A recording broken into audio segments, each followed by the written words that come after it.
বাংলাদেশের ওষুধ শিল্পের উন্নয়নে ভারতীয় ফার্মাকোপিয়া ব্যবহারে বাংলাদেশকে অনুমতি দিতে রাজি ভারত। শনিবার নারায়ণগঞ্জের মেঘনা ইন্ডাস্ট্রিয়াল ইকোনমিক জোনে ভারতের সান ফার্মার কারখানা উদ্বোধন করার সময় এই ঘোষণা দেন সে দেশের হাই কমিশনার প্রণয় ভার্মা।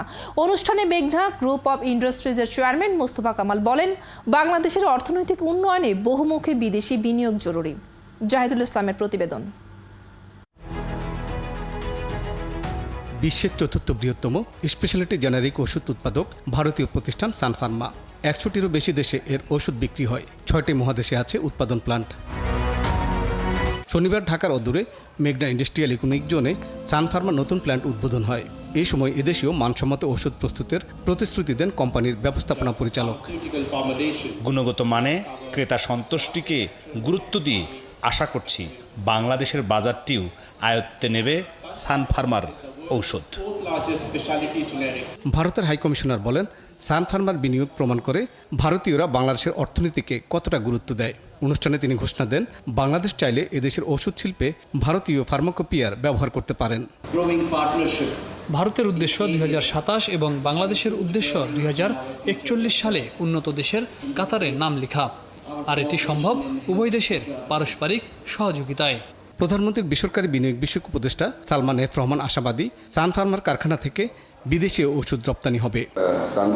আশা করছি অন্যান্য বহুজাতিক কোম্পানির মতো সান ফার্মার নতুন এই কারখানার মাধ্যমে বাংলাদেশের ওষুধ শিল্প সমৃদ্ধ হবে এবং রপ্তানি বাড়বে। অ্যামাজের চেয়ারম্যান মোস্তফা কামাল বলেন, প্রধানমন্ত্রী শেখ হাসিনার উন্নত বাংলাদেশ রোডম্যাপ বাস্তবায়ন করছে তার প্রতিষ্ঠান।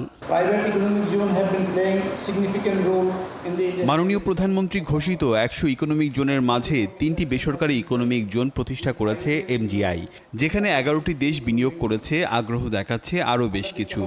এমজিআই সবসময় দেশের অর্থনৈতিক উন্নয়নে কাজ করছে এবং এটি আরও বেগবান করতে চায়। ভারতকেও এমজিআই এর ইকোনমিক জোনে আরও বিনিয়োগের আহ্বান জানাই।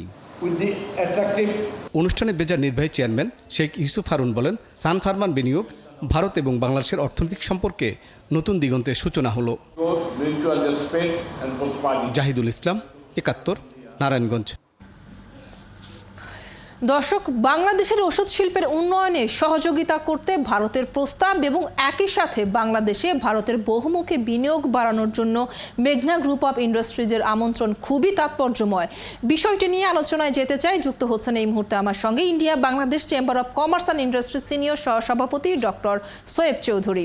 ডক্টর সোয়েব চৌধুরী, ধন্যবাদ জানাচ্ছি যুক্ত হবার জন্য এবং এই মুহূর্তে আমাদেরকে সময় দেওয়ার জন্য। আজ সান ফার্মার কারখানা উদ্বোধন করার সময় ভারতের হাই কমিশনার বলেছেন যে আসলে এই বিনিয়োগই প্রমাণ করে যে ভারত বাংলাদেশের অর্থনীতিকে কতটা গুরুত্ব দেয়। কিন্তু এখনও আসলে বাংলাদেশের শিল্প খাতে বিনিয়োগের দিক দিয়ে কিন্তু ভারত চীন ও দক্ষিণ কোরিয়ার চেয়ে অনেকটাই পিছিয়ে। আপনি কি বলবেন? দেখুন, আমাদের সাথে যে ভারতের যে সম্পর্কটি, সেটি অনেক পুরনো সম্পর্ক এবং বিশ্বস্ত সম্পর্ক। তো আপনি জানেন, ইতিমধ্যে ভারত সরকার এবং বাংলাদেশ সরকারের মধ্যে একটি সমঝোতামূলক চুক্তি নিয়ে আলোচনা হচ্ছে এবং চলছে সেটি বাস্তবায়ন। কারণ আমরা 2026 সালের মাঝামাঝি আমরা এলডিসি কান্ট্রি থেকে বেরিয়ে যাব আর উন্নত দেশের কাতারে আমরা তখন প্রবেশ করতে যাব।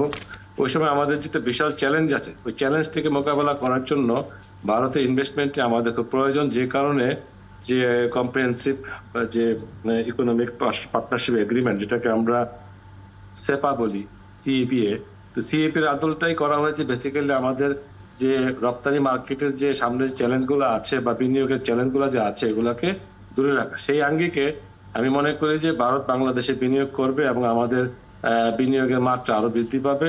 এবং আমরা একটা জিনিস আপনাকে এখানে মনে করে দিতে চাই যে চীনের বা অন্যান্য দেশের যে বিনিয়োগ আমাদের সাথে একটু বেশি, কারণ তাদের সাথে কিন্তু আমাদের রপ্তানি ভলিউমটা ততটুকু না। এই মুহূর্তে ভারত আমাদের দ্বিতীয় রপ্তানিকারক দেশ। সেই ক্ষেত্রে আমি মনে করি ভারত তার স্বার্থে এবং ভৌগোলিক কারণে আমাদের এই বিনিয়োগটি এবং আমাদের রপ্তানি খাত এবং আমদানি খাত দুটি বৃদ্ধি পাবে।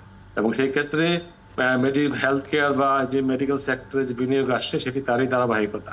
আমি মনে করি যে এইগুলা যদি দীর্ঘদিন যদি মেঘনা গ্রুপের সাথে যে বিনিয়োগটি হয়েছে, সেটি যদি আরো বেশি দীর্ঘায়িত হয়, বিনিয়োগগুলা আরো বেশি যদি শক্তিশালী বিনিয়োগ আসে, সেক্ষেত্রে আমাদের ইকোনমি একটি শক্ত অবস্থানে পৌঁছবে, এতে কোনো সন্দেহ নাই।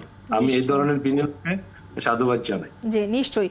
আজ অনুষ্ঠানে মেঘনা গ্রুপ অব ইন্ডাস্ট্রিজের চেয়ারম্যান মোস্তফা কামালও বলেছেন যে বাংলাদেশের অর্থনৈতিক উন্নয়নে আসলে বিদেশি বহুমুখী বিনিয়োগ প্রয়োজন। ভারত থেকে বহুমুখী বিনিয়োগ পেতে হলে আসলে কি করা প্রয়োজন, আমরা কি করতে পারি? আসলে আমাদের যেটি করা উচিত, আমাদের যে মাইন্ডসেট ঠিক করতে হবে। কারণ আমরা শুধুমাত্র যে মানে বিনিয়োগের সাথে আমরা যদি রাজনৈতিক দৃষ্টিভঙ্গিটাকে যদি আমরা মিলিয়ে ফেলি, তাহলে সেই ক্ষেত্রে কিন্তু প্রকৃত বিনিয়োগ বিলম্বিত হয় এবং আমাদের কাঙ্ক্ষিত লক্ষ্যে পৌঁছা যায় না। আমি মনে করি যে 1971 সালের স্বাধীনতা সংগ্রামের মাধ্যমে ভারতের সাথে যে আমাদের যে সম্পর্কটি রচিত হয়েছে, সেই বিশ্বস্ততার খাতিরেই আমাদেরকে সামনের দিকে এগোতে হবে। এবং যেটা মেঘনা গ্রুপের চেয়ারম্যান যেটা বলেছেন, আমি মনে করি তিনি যথার্থই বলেছেন যে আমাদেরকে বহুমুখী বিনিয়োগের জন্য তাদেরকে আমাদের আকৃষ্ট করতে হবে। তাদের দিকে আমাদের যে বিমাতা সুলভ আচরণ বা তাদেরকে কোনো নেগেটিভ ওয়েতে প্রেজেন্টেশন করা যাবে না। আমি মনে করি নেতিবাচক মনোভাব পরিহার করতে হবে। সেই ক্ষেত্রে আমাদের পজিটিভ বিনিয়োগ এখানে আসবে। একটি জিনিস আপনি যদি লক্ষ্য করে থাকবেন যে সারা পৃথিবীতে কিন্তু টেকনোলজি, এখন আগামী দিন হচ্ছে টেকনোলজি ডিপেন্ডস ইকোনমি। অলরেডি আপনারা দেখেছেন যে আর্টিফিশিয়াল ইন্টেলিজেন্সের কি পাওয়ার, এবং আগামী দিনে যদি আমরা যদি ভারতের কাছ থেকে বিনিয়োগ যদি আমরা না পাই বা তাদের সহযোগিতা যদি না পাই, তাহলে কিন্তু আমাদের প্রযুক্তি ক্ষেত্রে যে অনেক সুবিধা আমরা পিছিয়ে যাব। এবং সেই ক্ষেত্রে আমি মনে করি যে বহুমুখী বিনিয়োগের একটি ধাপ, যে প্রত্যেকটি সেক্টরে তাদের যে সফলতা যেখানে আছে সেই বিনিয়োগগুলোকে আমাদের এখানে নিয়ে আসা। আজকে গুগল যদি সারা পৃথিবীতে 1 নম্বর সার্চ ইঞ্জিন হয়, তাহলে আমাদের দেশের কেন একটা সার্চ ইঞ্জিন ভালোভাবে হচ্ছে না বা আমরা কেন ওখানে ভালো অবস্থান তৈরি করতে পারছি না? এই কাজগুলো আমরা মনে করি যে বহুমুখী বিনিয়োগের মাধ্যমে আমরা এগিয়ে নিতে পারবো। জি নিশ্চয়ই। আজকের অনুষ্ঠানে প্রধানমন্ত্রীর উপদেষ্টা সালমান এফ রহমান তিনি আশা ব্যক্ত করেছেন যে সান ফার্মার বাংলাদেশ থেকে ওষুধ রপ্তানি করবে। এমন কোন কোন ভারতীয় শিল্প বা বাংলাদেশে কারখানা স্থাপন করে ভারতে এবং অন্য দেশে পণ্য রপ্তানি করতে পারে বলে মনে করেন? দেখেন, আমাদের এখানে আমরা বিশেষ করে সারা পৃথিবীতে আমাদের আরএমজি খাতে আমাদের একটা বড় একটা ডিমান্ড আছে। আমরা ইউক্রেন রাশিয়া ওয়ারের কারণে আমরা অনেক দেশে আমাদের রপ্তানি কিছুটা কমে গিয়েছে। আমরা যদি এখন বিশেষ করে ভারতকে যদি আমরা আমাদের পোশাক খাত রপ্তানির জন্য একটা ডেস্টিনেশন হিসেবে তৈরি করতে পারি, সেক্ষেত্রে আমাদের রপ্তানি বহুগুণ বেড়ে যাবে। এবং আমি মনে করি যে পোশাক শিল্প পাশাপাশি আমাদের যে বিশেষ করে আমাদের যে এগ্রিকালচার যে ইন্ডাস্ট্রি যেগুলো আছে, সেক্ষেত্রে আমাদের যদি আমরা প্রপারলি যদি ডিটারমাইন করি, তাহলে অনেক কিছু হবে। আমাদের প্রসাধন শিল্প আমাদের এক্সপোর্ট হতে পারে। আপনি যদি লক্ষ্য করেন যে নর্থ ইস্ট যে স্টেট গুলা, যেগুলো আমাদের বলা হয় যে চিকেন নেক বলা হয় ভারতের যে মানে ভৌগোলিক অবস্থানের বিচারে, তা আমরা যদি আসাম, ত্রিপুরা, তারপরে নাগাল্যান্ড, মণিপুর এসব স্টেট গুলোতে যদি আমাদের প্রপারলি যদি আমরা এক্সপোর্ট করতে পারি, সেক্ষেত্রে আমাদের একটা অর্থনৈতিক চিত্রই পরিবর্তন হয়ে যাবে। আমাদের বিনিয়োগের মাত্রা এখন যেটি $2 বিলিয়ন উপরে আছে, সেটি 2-3 বছরের মধ্যে 5 বিলিয়ন ছাড়িয়ে যাবে। আমি মনে করি যে এইসব জায়গাতে আমাদেরকে বিনিয়োগ করলে আমরা কিন্তু ভালো করতে পারবো। জি, ডক্টর শোয়েব চৌধুরী অসংখ্য ধন্যবাদ জানাচ্ছি যুক্ত হবার জন্য এবং এই মুহূর্তে আমাদেরকে সময় দেওয়ার জন্য।